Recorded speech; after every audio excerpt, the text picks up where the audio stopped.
Salut les gars, aujourd'hui on se retrouve pour une vidéo, on va parler du live action One Piece saison 2.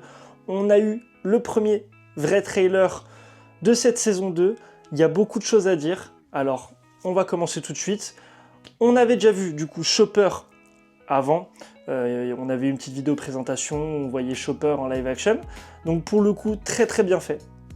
Je n'ai rien à redire sur Chopper, Chopper est vraiment très bien fait, que ce soit la texture de son pelage, ils en font pas trop, et en fait ils font le dosage parfait pour que ça rentre bien en live action et que ce soit pas vraiment ridicule et un peu surfait, je trouve. C'est mon avis en tout cas. Dites-moi ce que vous en pensez en commentaire, très intéressant aussi de savoir ce que vous pensez du design de Chopper. Vraiment, je trouve très réussi. Maintenant, on va pouvoir parler d'autres personnages, parce qu'on a vu d'autres personnages dans cette bande-annonce, dans ce trailer numéro 1 de la saison 2.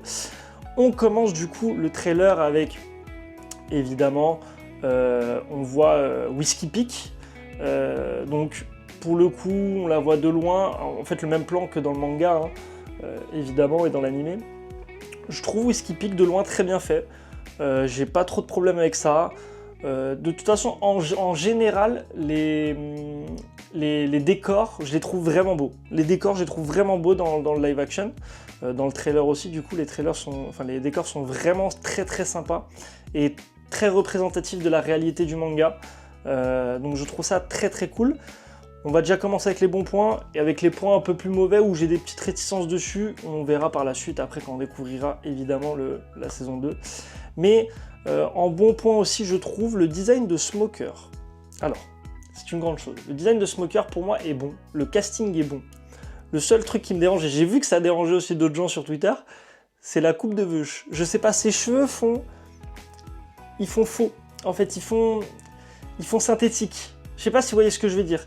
Ces cheveux blancs, je trouve qu'ils font trop synthétiques. J'ai pas l'impression de retrouver une texture de cheveux réelle. Ça me dérange un peu, visuellement en tout cas. Après, parce que j'ai analysé un peu la bande-annonce, etc. Mais visuellement, les cheveux de Smoker me dérangent un peu, un chouïa. Après, sinon, en soi, comme le casting est réussi d'à peu près tous les persos, ça me dérange pas tant que ça pour l'instant, à voir justement sur plusieurs épisodes comment ça peut rendre et est-ce que c'est vraiment dérangeant tant que ça. On voit aussi, du coup, on voit du Lockdown, évidemment, on voit l'échafaudage sur lequel Luffy va être mis à mort sur Lockdown. Très hâte de voir ça parce que du coup, c'est dire qu'on va découvrir potentiellement Dragon, potentiellement. Donc ça, c'est très intéressant. Hâte de voir ça, hâte de voir le design qu'ils ont donné à Dragon. Ça m'intéresse beaucoup. On a découvert aussi Vivi. Vivi, pour moi, est un casting réussi. Pour moi, Vivi est un casting réussi. Outre les débats de ouais, pourquoi l'actrice est typée, on s'en fout en soi. Là, il y a un vrai casting, je trouve, réussi. T'as ce délire où t'as l'impression, un peu comme dans l'animé, où quand elle est dans Baroque Works, elle tient bien son rôle, elle tient bien la baraque, j'ai l'impression. Et j'ai hâte de voir justement le côté un peu plus fille à son papa, un peu dans le danger. J'ai hâte de voir comment l'actrice va jouer ça, parce que là, du coup, on la voit un peu dans l'action, mais j'ai un peu envie de la voir justement quand elle est en danger, quand elle se sent un peu seule, tout ça, avec le délire d'Alabasta, son père, Cobra, etc. J'ai vraiment hâte de voir ça. Découvrir Alabasta, vraiment, je vous le dis, découvrir Alabasta dans le live action, ils peuvent tellement nous pondre une masterclass. Personne n'est prêt. Je pense que si ils nous font un crocodile de qualité avec un décor, une ville de ouf, ils peuvent vraiment tout niquer. Je vous le dis comme ça, ils peuvent tout niquer. Vraiment, ils peuvent rendre ça incroyable. Donc je prie très fort qui m'entendent où ils sont et qui fassent un taf incroyable pour l'arc Alabasta. Parce que c'est vraiment ce qui peut, à mon humble avis, propulser le live action de One Piece dans un truc vraiment d'exception et de très grande réussite de live action, parce qu'il y a eu très peu de grandes réussites de live action. On ne citera pas les bouses interdimensionnelles, par exemple Dragon Ball Evolution, en bref, voilà. Mais ça peut vraiment propulser live action de One Piece dans quelque chose de vraiment exceptionnel s'ils réussissent à fond l'arc Alabasta, à mon humble avis. Après, dites-moi en commentaire, pareil, si vous êtes d'accord ou pas avec moi.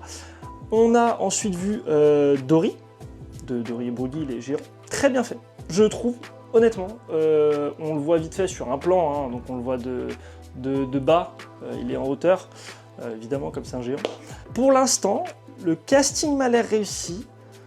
On ne voit pas trop énormément bien sa tête, mais on la voit quand même. Pour l'instant, casting réussi, façon de mettre en scène le personnage réussi aussi. On voit bien ce délire de grandeur. Je trouve que c'est bien fait. Ça fait pas mal aux yeux. Le délire, du coup, tu le vois un peu habillé en mode viking, évidemment. Forcément, avec Elbaf, on connaît.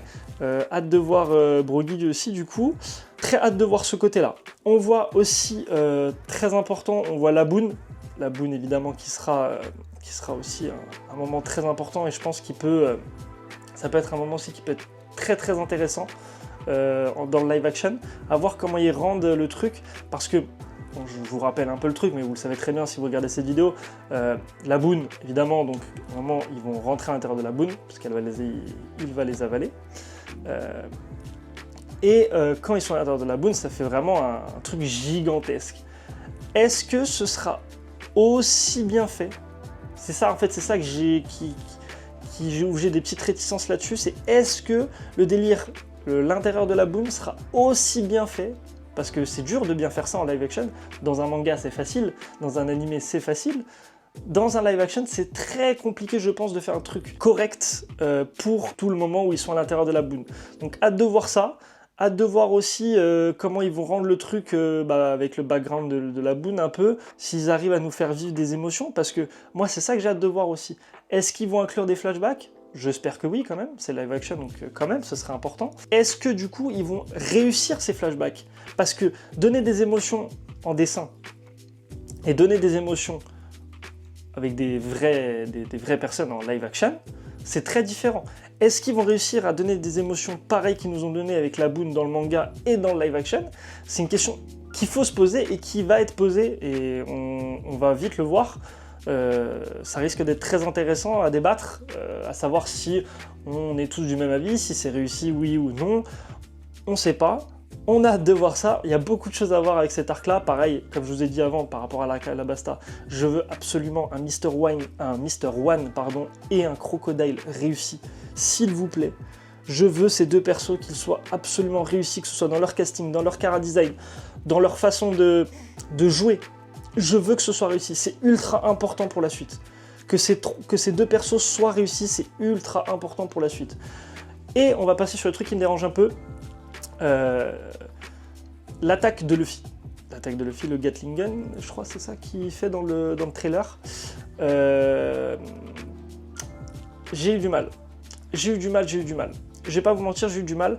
Pourquoi? Parce que j'ai trouvé ça, alors peut-être que c'est le fait que ce soit dans le trailer, ce sera peut-être réajusté dans la saison, avant que ça sorte, dans le truc final, on va dire. Mais pourquoi j'ai du mal avec ça? Parce que, je sais pas, dans la façon que ça bouge, comment ça se passe, je sais pas, il me manque un truc. Il manque cette... je sais pas, j'ai l'impression que c'est mal fait. Alors, il faudra que je regarde, que je me remette vraiment dedans pendant la saison et tout. Peut-être ça me sautera moins aux yeux pendant la saison. Là, c'est parce que vraiment j'ai analysé, mais le délire des attaques, ça me dérange. Alors, pourquoi du coup j'en viens à ça? Parce que du coup, ça me fait dire que peut-être les attaques du type de Smoker, parce que Smoker, je vous rappelle, il a le logo de la fumée. Donc, Smoker, Crocodile, j'ai très peur de ces deux persos avec ces deux pouvoirs, ces deux fruits du démon. J'ai extrêmement peur. Encore un Mr. One, je pense que ça va être bien fait. Ça, pour le coup, j'ai pas trop de... ça me dérange moins. Enfin, genre, je vois pas comment ça peut être mal fait. Si vraiment ils y mettent du budget, de la volonté, ça peut être que bien fait. Par contre, un crocodile, encore qu'un crocodile, ça peut le faire. Mais le délire de smoker avec la fumée, faut vraiment, mais vraiment que ce soit bien fait. J'espère vraiment que ce sera bien fait. Hâte de voir comment ça va rendre à la fin. Pareil, du coup, on va voir Tashigi aussi, normalement. Hâte de voir comment ça va rendre. Du coup, l'interaction de Zoro avec elle. Il y a plein de choses qui vont être très intéressantes dans cette saison 2. On va explorer plein de nouvelles choses, plein de nouveaux persos. Trop hâte aussi de voir Drum Island. Drum Island, les gars. Trop hâte de voir Chopper. Comment ça va se passer, ces transfos.